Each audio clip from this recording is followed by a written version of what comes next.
Squashy grapefruit, we're finally gonna ride on the yellow one. Or are we?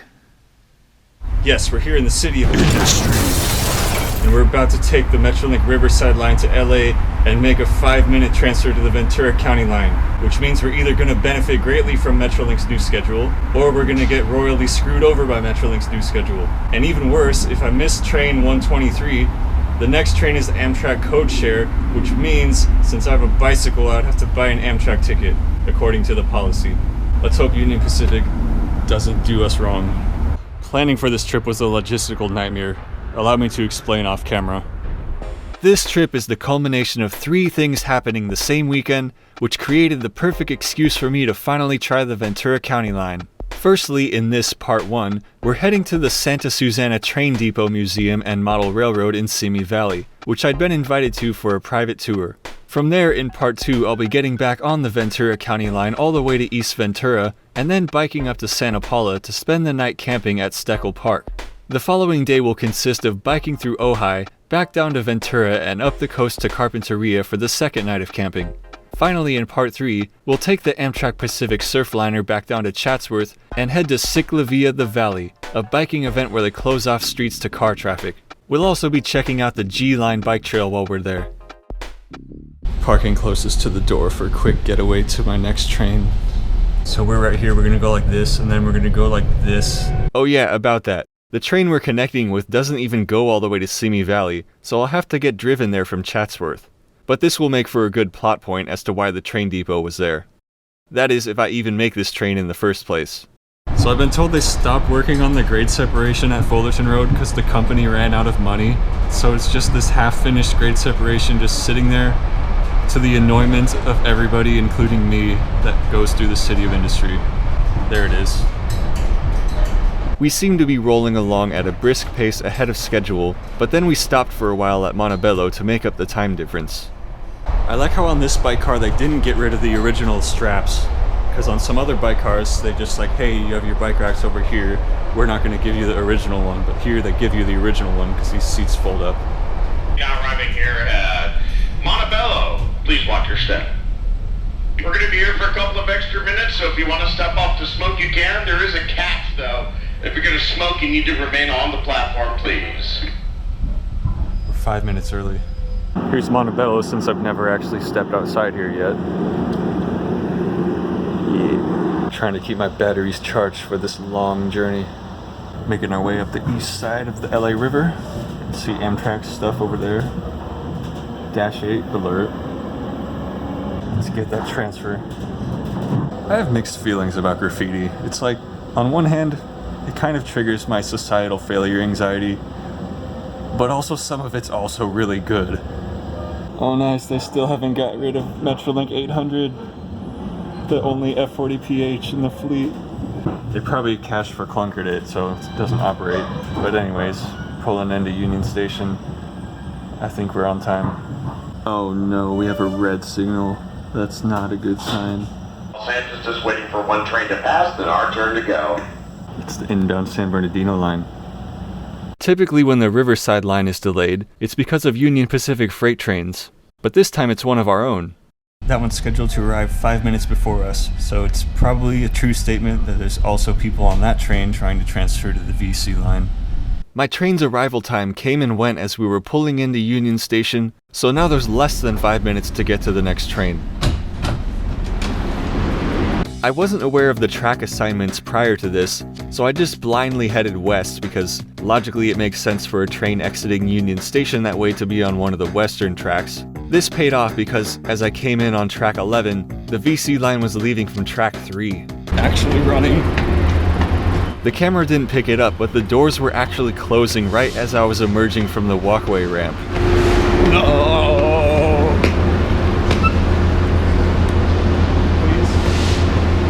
Oh my god. Thank you.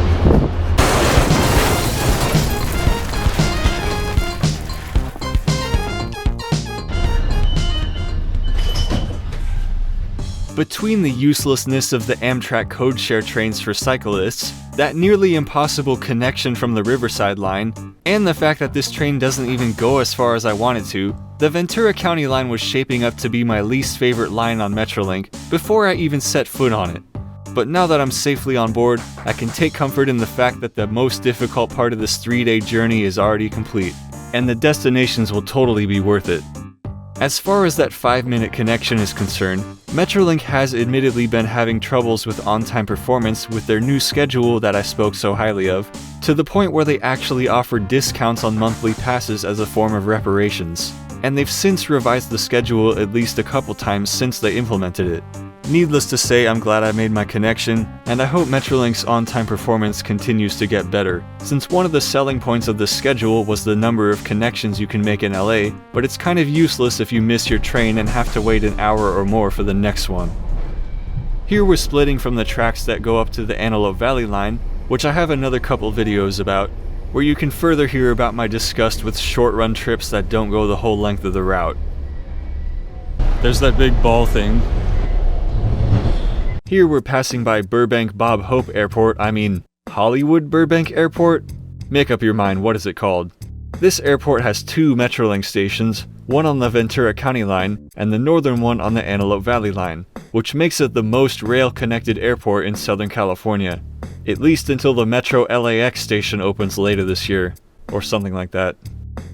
Continuing west, we stop at Van Nuys Station, one of the most mispronounced parts of LA by out-of-towners who never had the privilege of hearing this car dealership's jingle on the radio, which is based on a Beach Boys song. This station is also served by the Amtrak Coast Starlight, as well as the Pacific Surfliner. You know, it's actually very easy to point out the Ventura County and Antelope Valley lines from an aerial view of the San Fernando Valley. Just follow the big white lines of industrial buildings fronting the train tracks. Our next station is the Northridge Northridge, which is home to a Cal State University. The view of the hills becomes closer as we approach Chatsworth. Chatsworth is infamous for a prominent Metrolink crash that happened in 2008. Man, why are all the San Fernando Valley stations associated with tragedy? This is Chatsworth. For a second I was panicking thinking I wouldn't make it off the train in time, but then I realized this is the last stop, so we're here. Time to get my Berlin airlift. My mystery guest picked me up and we drove north on Topanga Canyon Boulevard towards the Santa Susana Pass. The Santa Susana Mountains form the geographic border between LA and Ventura counties and created a challenge when the railroad was built through here, as they had to dig tunnels underneath them. This is on the segment of track between present-day Chatsworth and Simi Valley stations, which we'll be riding back on in part 3. A bit of history here. The first transcontinental railroad to California was from Iowa through Sacramento to the Bay Area, and the first line to reach LA was through the Central Valley, up and over the Tehachapi Pass, and down along what is now the Metrolink Antelope Valley Line. The second was the Coast Line, now used by Amtrak's Coast Starlight, but from Ventura to LA, the Southern Pacific had 2 options. Either the longer and cheaper route through the Santa Clara River Valley, meeting the existing tracks near what is now Six Flags Magic Mountain, or the shorter, more expensive way through Simi Valley and tunneling under the Santa Susana Pass, basically the current Ventura County Line. Anyways, they ended up building both of them, with the cheaper one first, but today that one no longer connects all the way through. But stay tuned for part 2 because we'll be biking along some of it through Santa Paula. Meanwhile, we're here driving on the original road over the Santa Susana Pass, which you can see on this 1912 road map, before all the freeways were built. And I'm somewhat glad I agreed to not try biking on this. We crossed the county line just before the on-ramp for the 118 freeway on Rocky Peak Road, and begin our descent into Simi Valley. Fun fact, the 118 is also called the Ronald Reagan Freeway, probably because the Reagan Presidential Library is also in Simi Valley.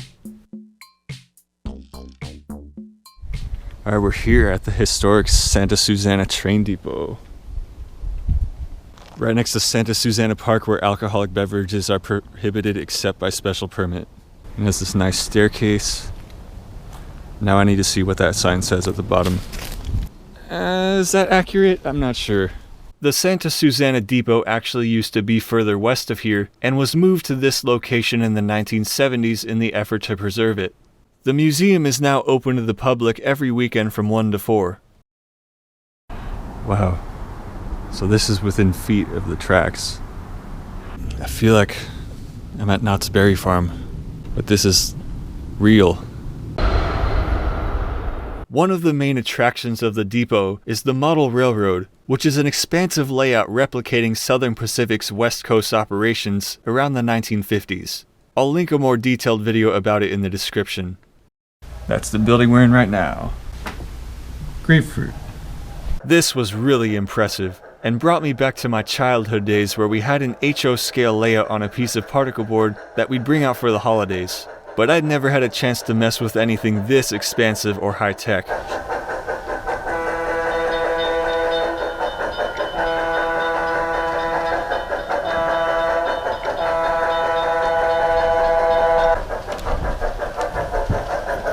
And here's like the library, the staging area.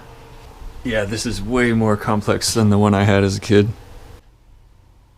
This entire room even features fully programmable LED lighting to simulate a nighttime sequence. Sunset shots, everyone likes them. Next door in the museum, you can find a plethora of railroading artifacts and memorabilia. Gotta love the accordion mic stand. In the upstairs was the living quarters, which is now furnished with stuff that's probably way too fancy for the railroad workers of the time, but considering the depot was built in 1903, it's got a good collection of antiques spanning the decades. Wow, imagine living here. Reasons why me living here wouldn't make sense. So in Southern Pacific lingo, east really means south, west means north, because they're going to and from San Francisco. The depot features one of the few remaining functional order boards, which was a signaling system used before direct communication with trains was possible.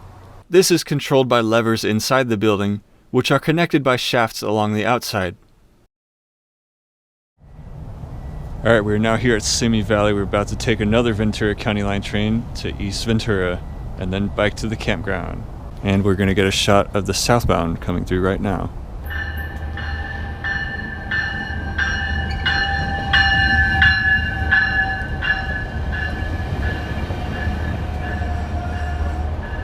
Disability is not a dirty word, at least until the next Hitler rises to power. You know what else isn't a dirty word? Model railroading. Even though it's one of those activities that seems like a cult at first, even to myself since I've been away from it for so long, there's really just something cool about it. When I was a kid, I remember in kindergarten the first book I ever took to read for silent reading was the Model Train Catalog. And that actually kind of messed me up in perspective of how much money is worth, because model railroading is often more expensive than riding actual trains, I'll say that much. Which is why joining a model railroading club is so efficient, because of shared resources. But we all know the inevitability of what's going to happen if I ever get back into it.